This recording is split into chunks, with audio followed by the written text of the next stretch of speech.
Hello and welcome back for another episode of Namaste Y'all. I am Dr. Boyce and I'm so excited to be joined today by my special guest, none other than Cleo Greene Polk, who is the Emmy-award-winning journalist and news anchor at WFAA Channel A for Daybreak. And so I want to thank you for being here today. Thank you for inviting me. Yeah. Thank you for inviting me. You're looking good in this picture too, girl. You know what? Thank you so much. You looking good in that red though. Man, Can we just got off work? Round of applause. Thank you. Mm-hmm. It's been a struggle. So I want to start by saying, y'all know every episode I like to ground down into a book. I'm going to get that out the way now because this conversation is going to go everywhere. And so for this episode, the book that I felt like inspired me was Michelle Obama's book, Becoming. And so in that book, she basically talks about a lot of concepts, but this idea of in our minds, we feel like sometimes there's this competition on the journey to get to a certain place, right? Yeah. The destination versus the journey kind of conversation. Mm-hmm. And she basically says, wherever we think we're going, we have these things in our mind. Really, the journey is just about becoming, you know? And so it makes me think about one of my closest friends got pregnant when we were in college. And so she always felt like, well, she was behind and I was ahead because I didn't get pregnant in college and I did the traditional da-da-da-da-da. Well, now when you fast forward, I'm taking my kid to kindergarten. Her boy's about to graduate living her best life, from right? high school. Exactly. Okay? And so like, what is it really? Who's in first place? Who's in last place? No one, really. You know what I mean? Like our journeys are our own. And so Becoming was very inspiring for me for that reason. But also because in Michelle Obama's book, she talked about her own infertility journey and how she had to do IVF twice to get pregnant with both of her girls. Mm-hmm. And so there's so much stigma, in my opinion, about infertility that I was sharing with you earlier. When I was going through my journey, I would share things on Facebook. Yeah. Because I think somebody can learn from whatever my struggle is. Well, women, particularly, and sometimes men would respond to me, but in my DMs, they wouldn't publicly make a comment that would let other people know they were dealing with what I was dealing with. They would be like, you know, oh, I'm praying for you. But then they would DM me and be like, girl, I've been trying to get pregnant for like this long. And like, what are you doing about this? And it's just such, I don't understand what the stigma is about. The world of infertility, it is such a dark, dark world, right? I think we just all think, hey, you know, you can get pregnant fast. And then when you have that bit of struggle for however long it is, no one wants to talk about it. No one wants to talk about it. And it's still not the norm. It's not okay. It's not glamorized either, right? It's dark, it's sad, it's lonely. And it's been like that for a very long time, which is why people like you, right, bringing it to the forefront and really just talking about it, you know, it makes the conversation a little lighter. I think so. And it helps us know that like, you're not in this by yourself. You're not alone. And it was really hard for me being a type A overachiever. You're used to setting your goals. You get on it. You handle your business and you achieve whatever the goal is. You take the steps. And it was like, okay, I got married. We've been married for 2 years. Then we're going to start trying. And now the first time I tried, I got pregnant. My first ovulation test is like, this is what I do. This is my life. And then I had a miscarriage. Oh, I'm so sorry to hear that. Well, and it was hard. But that was when I realized, like, oh, hold on. This is not as easy as not going we the think way. it is, right? I'm perfectly healthy. How can I have you know what I mean?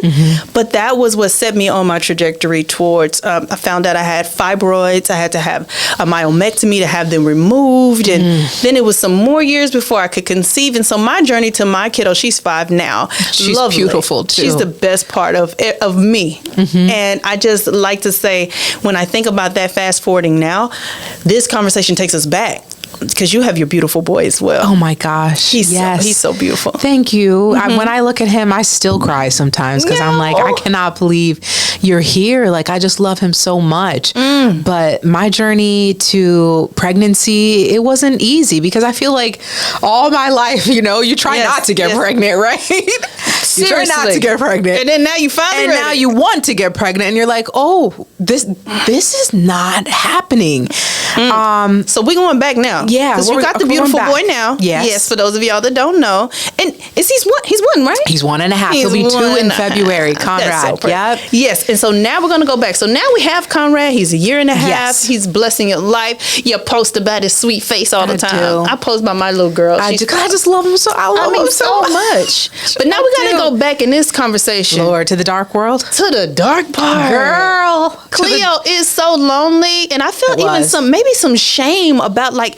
is something Everything. wrong with me? Like, it was to the point where I couldn't even go to baby showers. I couldn't go to baby showers. When I saw posts about little kids on social media, like, I would just you're cry. happy for them. You're happy, but really you would cry and feel so sad because it's like, oh my gosh. I want to be a mom too. Like, I want to hold my baby, and there's like no foresight that it could actually happen. Yeah. Right. I think when my husband and we started trying and nothing was happening, I was like, I think we need some help. I think the first stage is, do you need to get help? Because that's alarming, right? Especially for you and your partner. Like, do we need to get help? Do we really need to go and look up a fertility clinic? Right. And that was the first step was, well, this is not happening for us organically. What are we going to do? How long was it for you when you started trying until you said, maybe we need some help? Like, well, I was 36 when we started trying. And that's kind of the age where they're like, you read on Google, you MD yourself, right? And you're like, all right, if you don't get pregnant within the first year, you might need help. And if you're a little older, after the first 6 months, nothing was happening. Yeah, like geriatric pregnancy. Yes, you're absolutely right. And I would we would keep trying. I would have my little flow calendar. I'm like, okay, now we gotta try. Yes. And I would just keep getting my period. And I'm like, something's not right. I found a fertility clinic here in Dallas that I absolutely love, Conceive Fertility Center. Amazing doctors there. They feel like family. And, the first go around, they like give you a little vaginal sonogram. We're really talking about stuff right now, right? Come on. They give you a vaginal sonogram, and the doctor was like, first of all, just to make sure everything's okay, he's like, I see a dermoid on your ovary. Okay. And he's like, before we continue with any type of quote unquote fertility treatment, we got to get rid of the dermoid. So I had surgery to remove that on my left ovary. That was gone. And then, we tried something called Lord, has it been that long?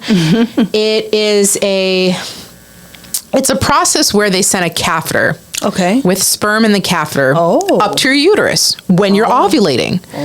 It kind of helps it get up there fast. Yeah. Because when you think about it, it's a journey that those little swimmers have to go through. It is really a miracle to get pregnant. It's a miracle, yeah.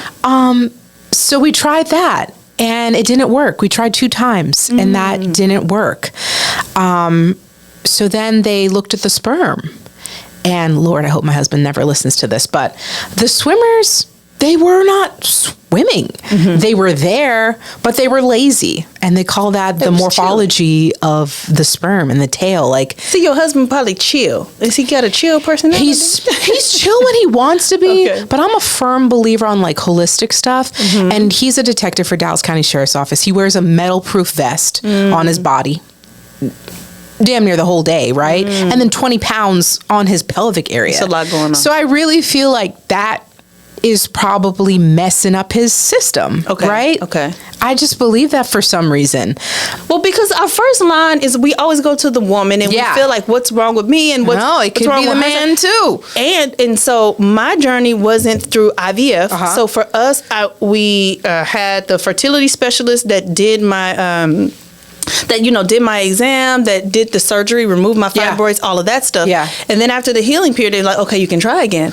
Well, we went to the IVF doctor that he recommended. They gave us all the information, took the packet home, put it under the bed. I was like, okay, well, now, we can start saving for that, but like, it's expensive. It is. And in the meantime, I had a friend that recommended a Chinese doctor to me. So I've always, like you just said, I've been into holistic stuff. My whole life. My mama, girl, holistic my whole life. Natural, all of this. And so I was like, okay. So I have a friend that was like, please, like, I know you went to the IVF doctor. She was like, but if you would just try this one thing first. And I'm like, like, well, that costs a lot less than IVF, so I'll try it Why first. not try it? I mean, what was it? So we go to the Chinese doctor, Stream of Life, Dr.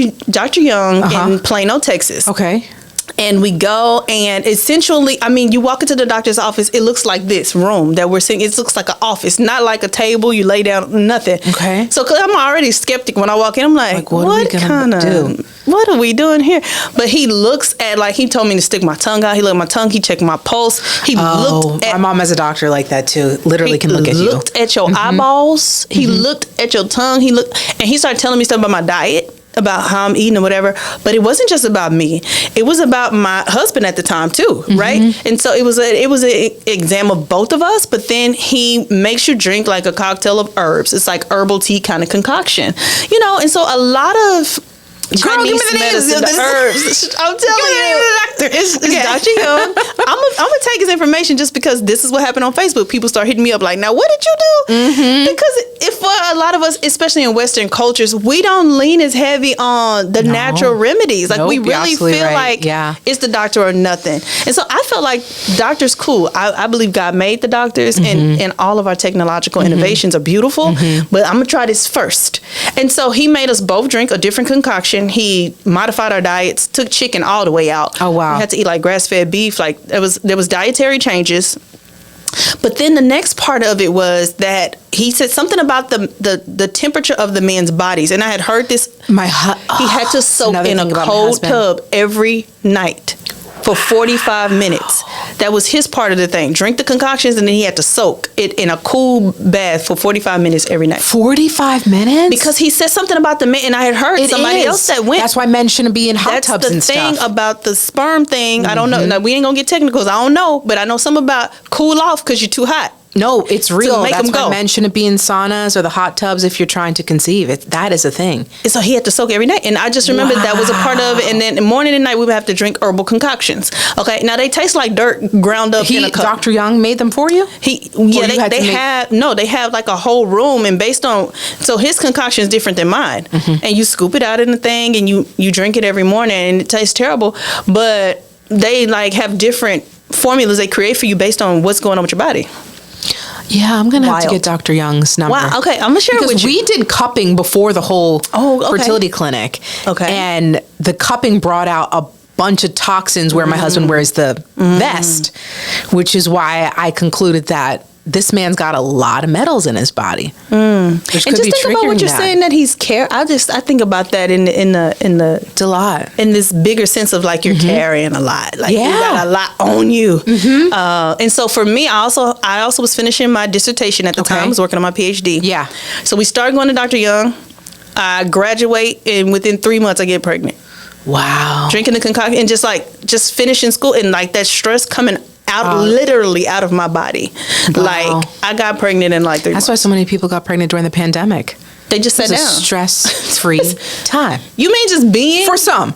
Yeah. For some, yeah. Because a lot of people got pregnant. Your body is doing a lot. The demand on our bodies all day long. It's a lot, Cleo. It really is. Okay, so that was your journey. Yes. And you tried those two procedures. Yes. I don't know why it's not coming to my mind, those two procedures where they send the catheter up there, but those two didn't work. Yeah. So then the doctor's like, listen, you guys can try to see if the sperm changes, right? Or you can try IVF.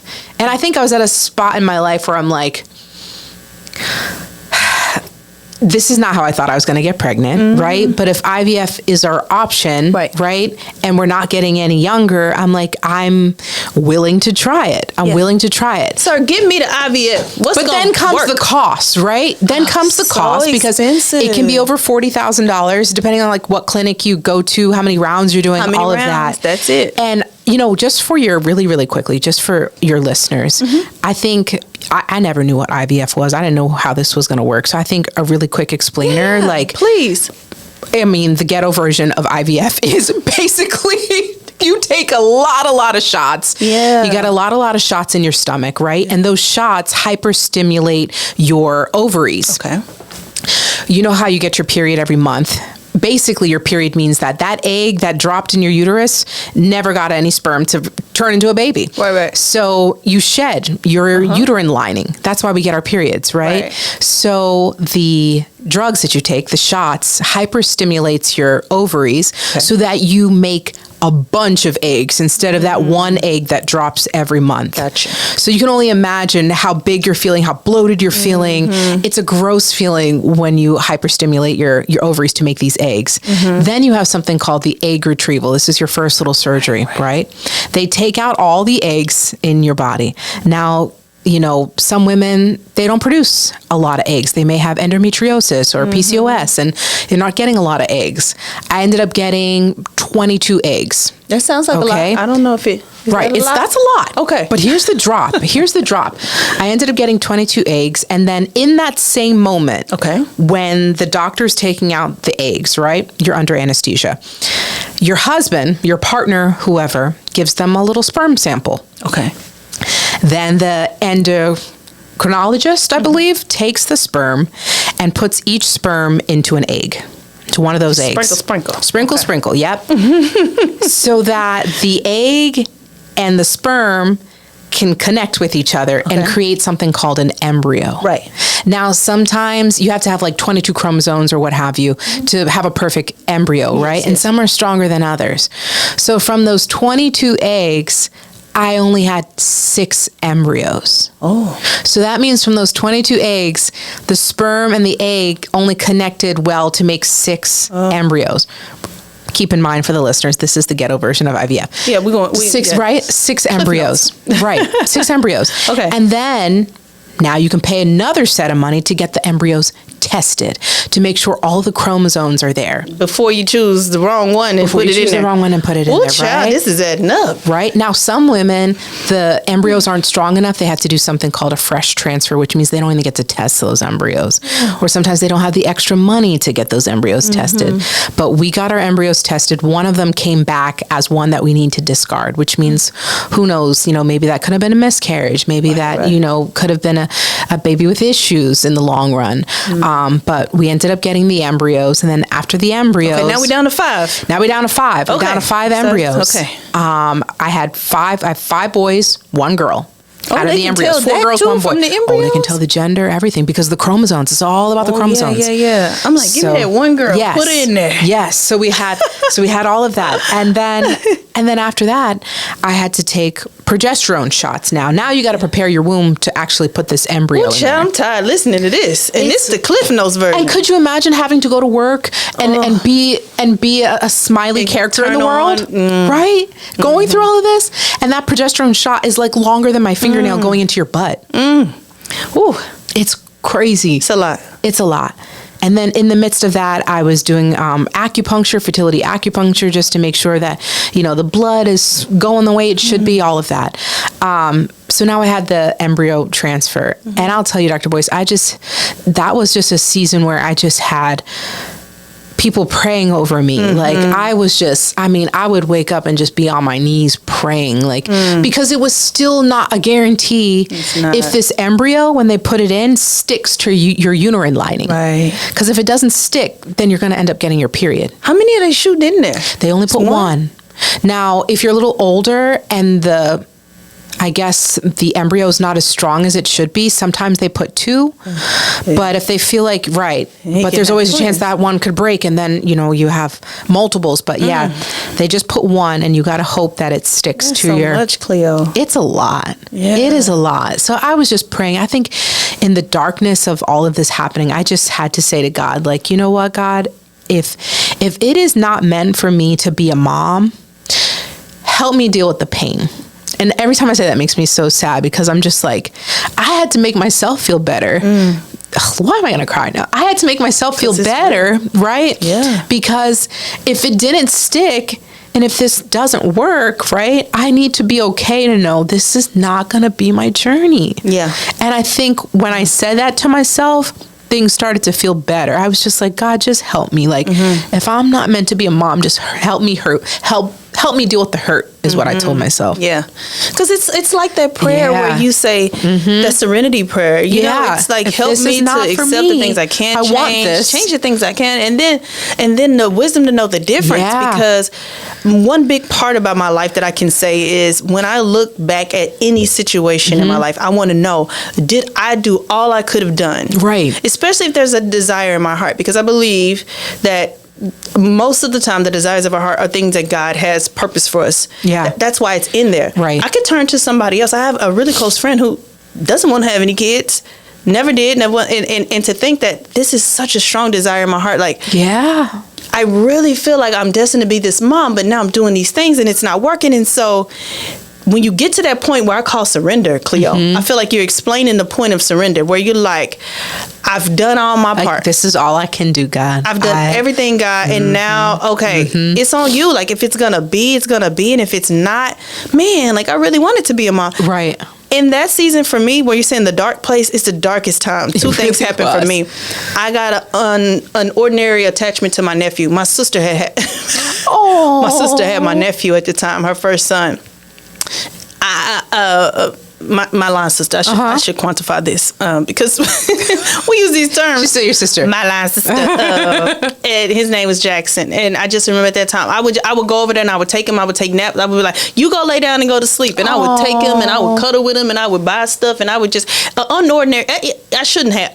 I had a trauma bond with my first nephew because it was like I couldn't control mine or whatever. But God gave you one and I'll just take him. Right. So I'll be that auntie and I'll fly you places and I'll be the rich aunt and I don't know what I'm gonna do, but apparently I'm not gonna have kids because my uterus is geriatric. Or it's just doing some But the second thing was, it was the first time I ever had a panic attack in my life. I've never had like anxiety or anything, and you can't control it.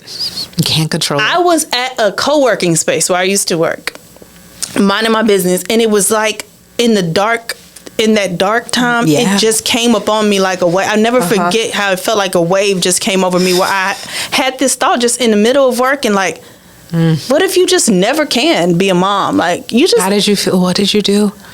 It just came over me and I just started crying. I just started weeping. Yes. And then I couldn't make it stop. Weep, and that's a good word. Yeah, lots of weeping. I was weeping. I determined the difference between a cry and a weep. Cry and a weep. Girl, when that weep come down, it's like, your makes soul, you tired. Yes. You need to lay down. Yes. I couldn't stop, like, I was trying to catch my breath, and then I couldn't catch my breath, and I kept crying. I was like, Stephanie, stop this. Yeah. Stop right now. And I couldn't. And I was driving home. The whole time I was just... and I just couldn't make it stop until I just got in the room and just laid down and just let it happen. And I just remember that day I made a post on Facebook later. I feel like it's about some days, people just see you post good stuff and they don't know what's going on. Yep. It was so bad. It really is. And in that darkness, I feel really like you feel so alone. You do. Everybody's going on there having not to mention the people having babies on accident, Cleo. Well, that the accidental babies in my family. I'm in news. I'm hearing of parents, doing terrible things to their children. And I'm like, Lord. I'm like, how would you give them a kid and not me? I'm prepared.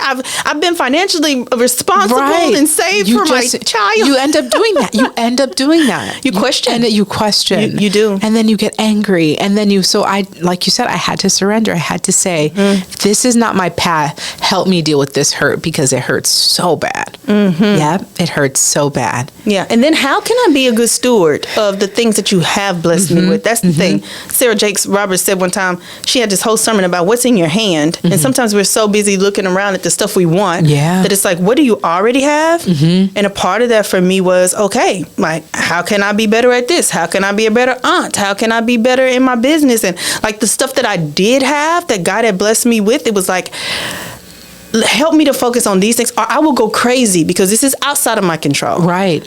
And you just can't control it. And you're used to pulling the switches and I think that has been the biggest lesson because we're going to get to lessons at some part in this conversation. But first we're talking about processes. So for you, then you go to put the egg in. We're coming back now. We put the embryo in. I had my transfer day. Yep. I got some little socks that say, wake, pray, stick, like just praying that little embryo sticks. Yeah. And, the doctor puts the embryo in. You're actually awake for the process. And you wait for 2 weeks. You get some blood tests done to see, if you get that pregnancy blood test. And I just remember praying and just waiting and just like hoping that we're pregnant. And we ended up, getting that call from the doctor. One. Yes. Look, on I'm the first excited one. like I'm and pregnant. No, it's crazy because, not everyone gets, that doesn't happen for everyone that you get that first stick. And we were just elated. We were just so happy. And it's so crazy because I feel like in my life growing up, I don't ever remember like having a rough patch. And I'm so thankful for that, right? I don't remember any discourse in my life where I had a great childhood. I had a great adulthood. And I feel like this was my first, I guess, rough like season and rough patch for me that I really had to like just pray for and just wonder like, why is this happening to me? Like, why is this my setback? But it has just made, it still makes me sad that I had to go through it, but it just allows me to speak to so many other women and even men that are going through the same thing, because there's terms and lingo that only us will get, right? In this world of infertility. But the character that it builds in you, Cleo. And let me say, it really does. Cleo is one of the people we've met just at passing events in the city and stuff. And I just remember you are a person that has a sweet spirit, Cleo. Thank you. Your spirit is so sweet. And I meet a lot of people and I can deal with people and, navigate and network and all of that stuff.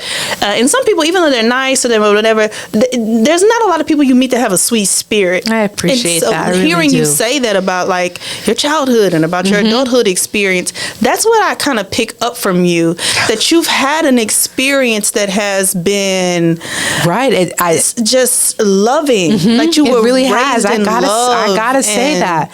So this was my first this was my first character. Then think about the lesson that you had to get by way of having a trial that brings you to surrender, right? Like trauma too. Traumatic. Yeah, but I think on all of our journeys, like no matter what it is, the lesson is bringing us to surrender. Yeah.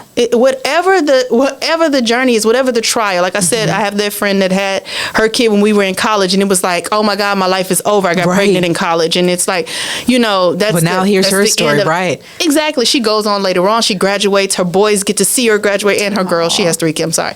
The kids get to see her graduate. Right. It's the story of redemption, but also whatever it is that gets us there, we all have to learn the lesson at some point in life that we're not in control as much as we think we are. We're not. And the beauty in surrender is like, okay, God, your will has to be done here after I've done my fight, because I'm a fighter.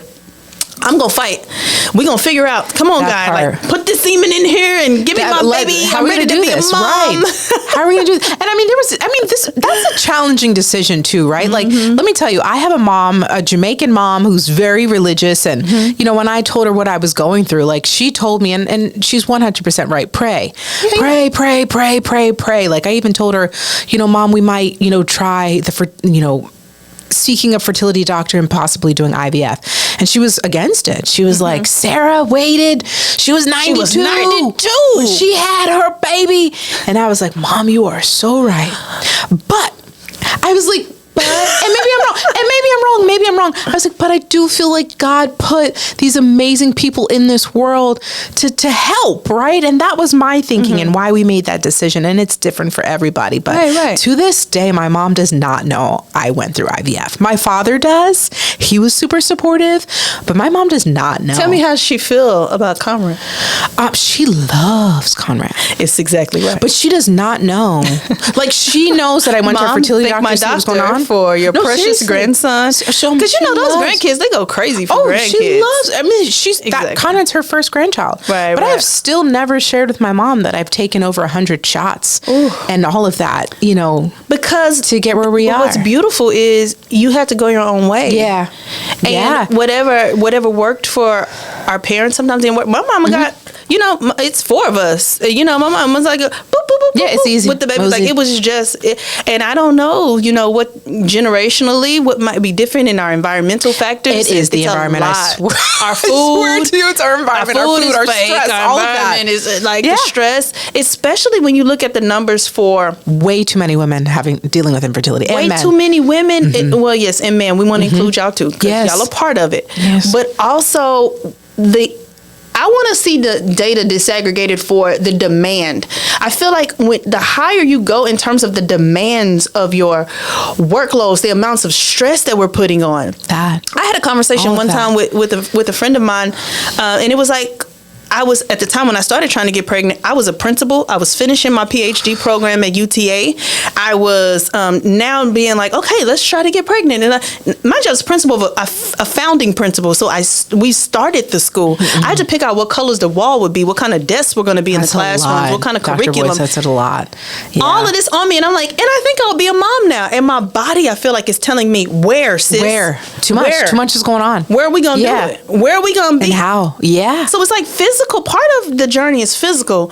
Part of it, in my opinion, is metaphysical. It's about the demands we're putting on ourselves, our professional demands, our familial demands, like all the other things that we're doing. And then we're like, and I'll save this little sliver and maybe I'll be a mom. And I feel like my body for my journey was like, what can you take off of your plate if you're going to put motherhood on? Because motherhood, it's a big one. And I don't think we give it enough space that it deserves on the plate at all, because of these demanding careers and jobs that we have, right? Like, it's a lot. It's a lot. It really is a lot. So I'm at the place now where I think, you look at the journey, and we've talked about how you got to conception, talked about how I got there, because I was prepared to do IVF if Dr. John didn't pull through for me. And I'm gonna go meet with Dr. John. You should. Is it Dr. John? You said Dr. Young. Dr. Dr. Okay. And I'm gonna link it in the show notes. I'll find. Yes. It's Stream of Life in Plano. We will. Yeah, I'll text you, because and it was so. And I've had people go there since, and they'll be like, it was kind of weird when I went, because he's not like bubbly and he's like, look at your tongue. No, let me see. That is. He's like, holistic medicine. He was like, do you sleep? How many hours you sleep? You don't sleep a lot of time. Like, he went through a thing, and then like for my ex-husband, he's like, your body get real hot. And I was like, yes. That's my husband. And it's just like all these things. He went through a checklist, and it was like, do this, do that, do that. And so I know other people that have gone to have conceived. It was wild to me, but I always have had a first line of, holistic and naturalistic pathologies. And so we get to the part where we've journeyed to conception, and now the kiddos are here. And now it's such a blessing. Anything you post, I'm liking it, loving it. I'm putting the heart eyes on it, because that journey makes it so much sweeter. It does. It really, really does. And, I'll share this too. Having Conrad and just being in a great spot, right? I remember I told you I was in the dark place, and I was on my knees, and I was praying, and I was of this, right? Right. Yes. And now here I am out of that, and just enjoying Conrad and enjoying this moment with my husband and family. And, Conrad will be 2 in February. And Dr. Boyce, we recently decided that, we would try another embryo. Hey. We would try the only girl that we had. And I went through another little secret dark spot because she didn't stick. And it was so sad, because I'm like, oh my God, that was our only little girl in this batch, right? But I will say, like, I've cried tons of times about it and had my moment with that, right? But I had to process, well, what happened, right? I don't have any control over it, but I will say, I think I took this time around for the second embryo transfer for granted, just thinking that, I'll take my medicine and I'll do this and it's going to work, like Conrad did, I wasn't on my knees and praying and surrendering. Like I was just like, this is going to work. I got to do this. I got to do that. And she didn't stick. And it was such a blow, right? Like such a hurt. And I'm sharing this story because even after, right, the storm, like, I think we still need to give thanks and like still live and not forget about that dark moment, because I just feel like had I been still prayed up and really like, I guess, put as much importance that I did on the first round. And these are, once again, shoulda, coulda, woulda, right? Yeah. I just, you know, Makes sense. it took me back to how I got Conrad here. You know what I mean? That And makes sense. Right. And it's just like the idea in the book Becoming. It's like there's these cycles in life, Yeah. you know, like you climb this big hill and you get to a thing and then you're going back down again and there's something So else. that's what I felt like. Here's It's another some- dip. What? Another dip. Like, here we go. And I'm just getting to the place now where I'm feeling like, oh, like when old folks say just keep living, that's what they mean. It's like when you see one victory and it's great and you celebrate, but then there's going to be something else. Yeah. And then there's a win and there's a gain and then there's something else, or you know, somebody else that we have to bury in our family, and then we get to, it's just like these ebbs and flows in life. And for me, I'm starting to feel like the biggest lesson is the surrender and the acceptance of it, because understanding that down the road there's always going to be something else that's You're absolutely coming. right. It's always going to be. And now, so for me in my journey, I have been divorced for 2 years. I am, you know, I've been on this journey of discovering self-love, which is the premise for this podcast. And I am in the place now where it's like you thinking about your journey towards like, well, now I'm looking at the next one. Well, my daughter that's 5 asks me at least once a week for a sister. Try to help her understand that it's not like going to McDonald's and getting a Happy Meal. So she's always like, well, I want a sister, because everybody around her has siblings. I want a sister, and I want to be a big sister. And so I always tell her, well, did you pray about it? And she'd be like, I already did. And so I always tell her, I'm like, well, that's all you can do, right? Is pray about it and know that God heard you. In the meantime, she had play dates and cousins and all of this stuff. But a desire in my heart that I've talked about in another podcast episode is to have another kid. Well, and so I just, you know, I look at it in the same way as the first one. Like, God, if this be your will. Right. You know the necessary steps that have to happen to get there. And in the meantime, in this season, because that's not this season, in this season, can you allow me to find peace, love, all the peace, love, and joy? Yeah. And be a good steward of what I have. And when I think about my kid, I'm like, she is the best part of me. She's so cute. Every time I tell her, I was like, you know, you're my favorite girl. And she's like, I know. And we just do like... Okay, if y'all haven't already, I'm gonna recommend a Disney cruise to you.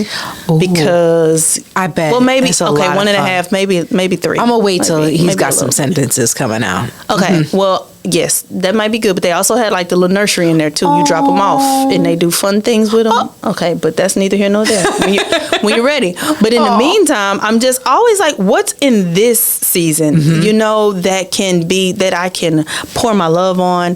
That I can be happy that when I think about that dark place, having that panic attack, and the shame of it, but also that as I shared a little bit here and there on Facebook, like the people that would come into my DMs that I would just encourage and pray for, and I would be like, just stay with it. So when I announced that I was pregnant, like I did a whole thing because it was my graduation. It was my graduation dinner, and then I did a reveal that like we're pregnant, and then in that same night did a gender reveal, and it's a girl. So everybody got like levels of shock. That's so much fun. I love that. Beautiful. But to be able to post it and then know that these people that were not open to being public about their infertility were like, you know, able to see like there's some sunshine sometimes after. It is so much sunshine, but also that when you're in that dark place, if you can turn your focus and your attention away from the misery, because you will feel miserable. Everybody will be having a baby shower. Everybody will be having a gender reveal. And sometimes in that dark moment, you have to learn how to guard your own heart, right? That's so like true. Sometimes you got it. Like I said, it was hard for me to go to a baby shower, right? Because I was so hurt. I was so happy for the friends that were inviting me, but I couldn't go because I would probably cry or I would just be hard on myself. Like, oh my God, I can't believe. Cleo, a couple times I sent a gift. They didn't. I mean, I was like, I hey, I'm not going to be able to make it. But I would send that gift, and I would be like, I had a couple that I couldn't make. Sometimes I could. good. But Yeah. there was some times where it was like, I can't do this. I cannot do that. I can't.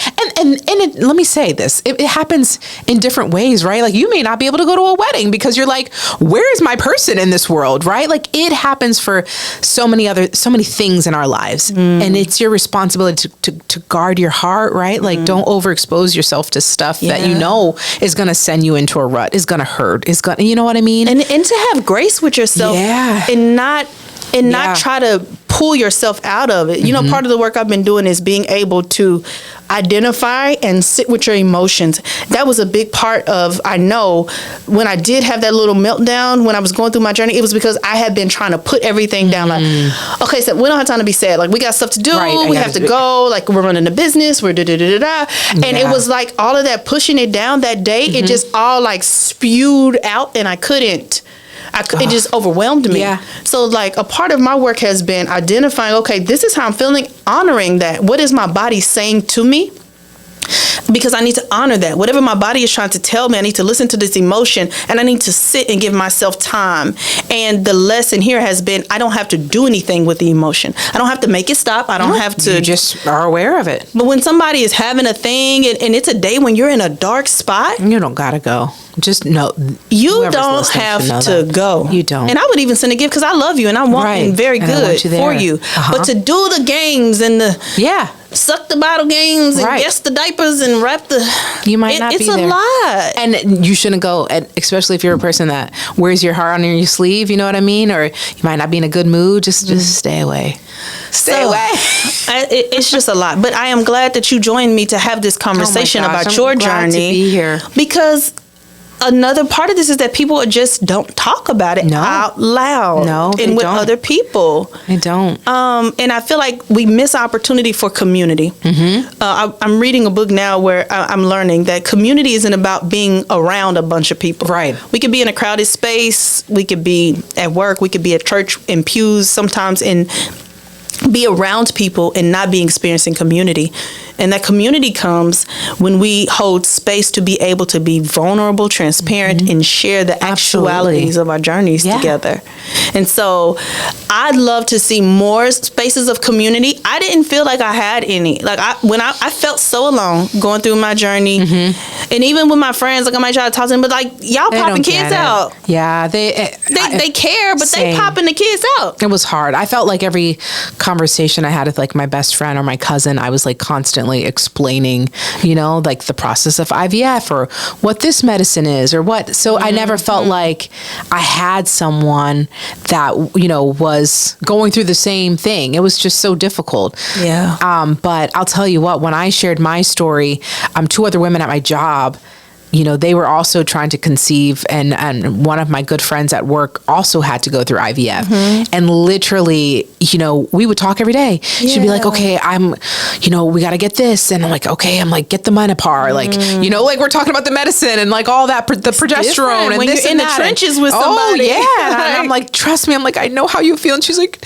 do you really? I'm like, girl, I do. Girl, yes, I was there with you. I'm like, put some potato skins on your butt because you're about to get some bruises. And it kind of it's sad, but it felt good that, you know what I mean? Here I am able to help her. Yeah. Here's some things that she's going to need to know. You're and not that's alone. A true sense of community, because sometimes, like you're saying, even people that love us, that wish us well and have our best interests at heart, they don't understand, or some things that escape them. And so it's just like wherever you can find community. I wonder if you have a recommendation. Any resources or groups you know of that people can turn to if they are dealing with infertility struggles?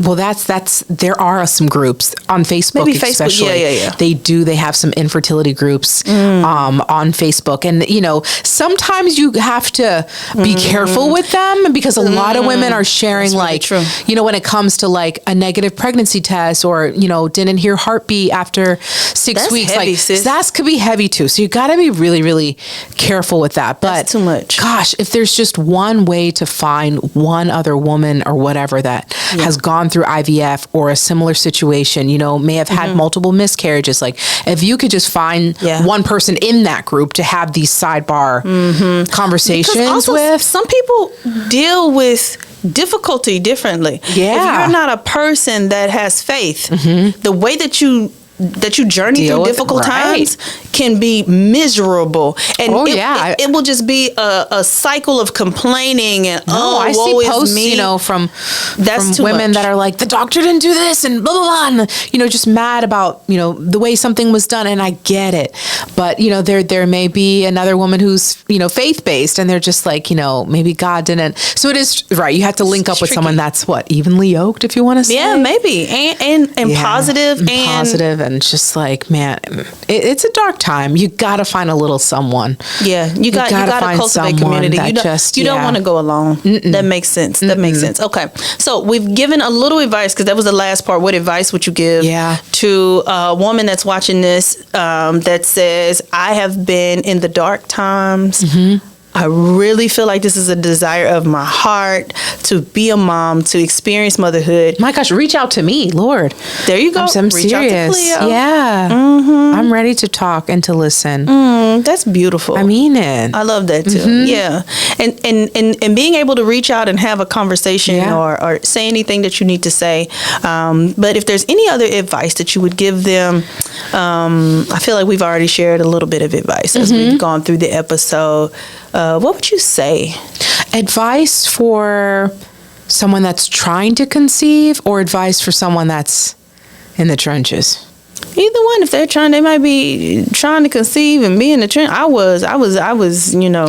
I feel like if you're trying to conceive and it's not happening, don't delay, right? Like, don't delay on just reaching out to a fertility clinic. It's not going to hurt you to do that, right? Well, because you said that was the step where you discovered you had to have a procedure. That was on my ovary. That was when I discovered I had the fibroids. Right. I'm going to cut in a picture of the fibroids that they removed, because there was so mine was many. Big too. I was like, how did y'all miss this? I come every year to get my situation. It was so much, but having that myomectomy, it's like having a C-section. Like, they had to open me up, take out all the fibroids. That means your fibroids were huge. They were huge, but also because they're all around. After that, you can't have a natural birth. And so for me, I was a doula. Like, I believe in the natural.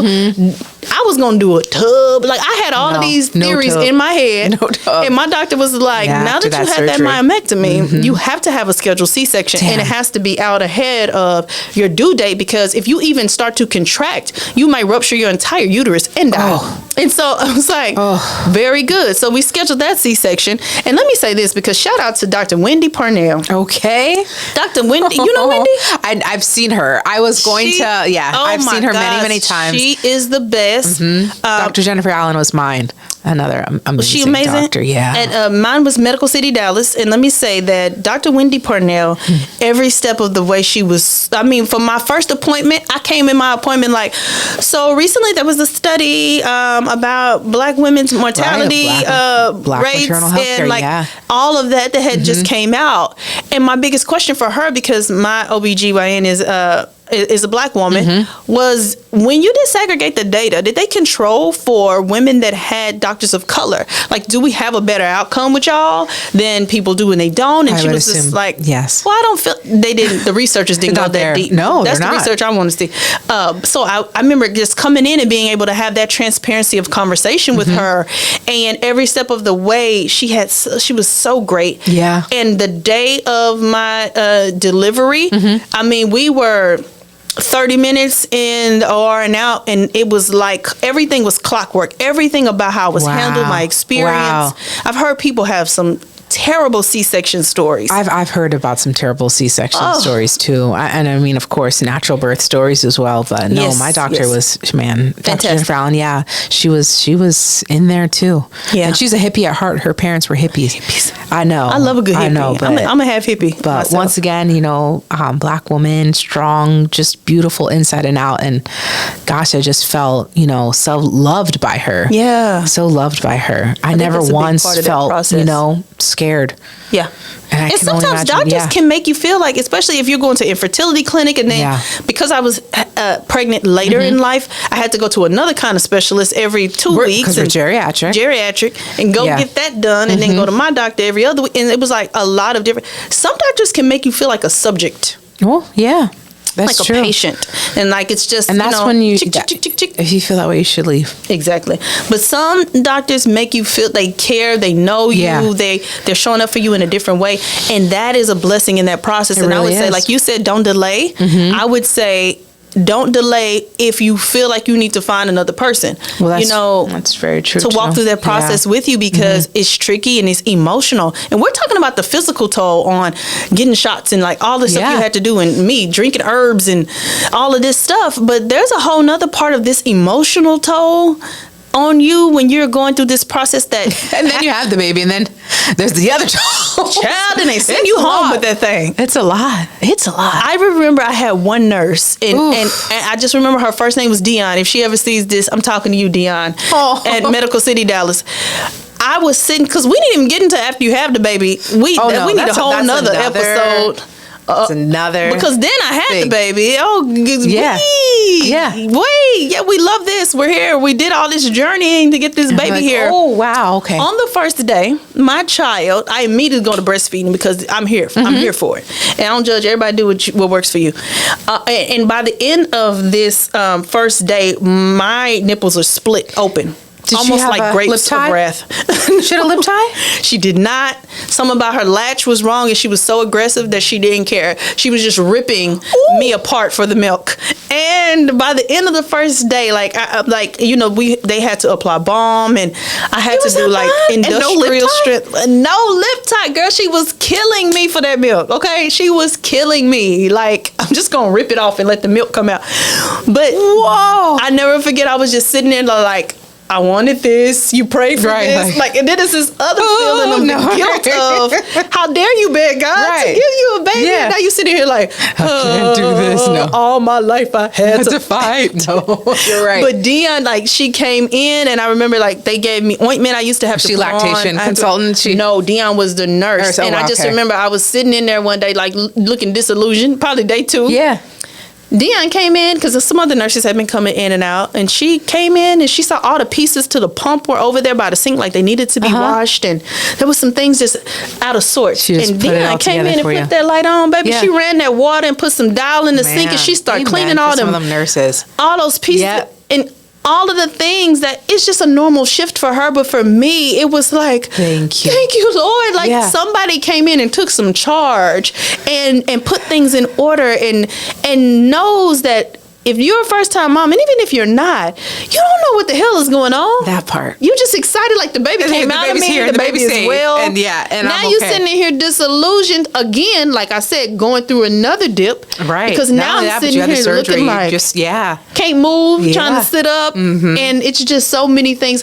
And so again, I think I just had to bring that part up, because you just never know. But your medical professionals and where you are and who's in charge of you is such a big part of how your experience will be. Yeah, but that advice, don't delay. See if you can get some help. Yeah. Prayer is powerful, but also, right?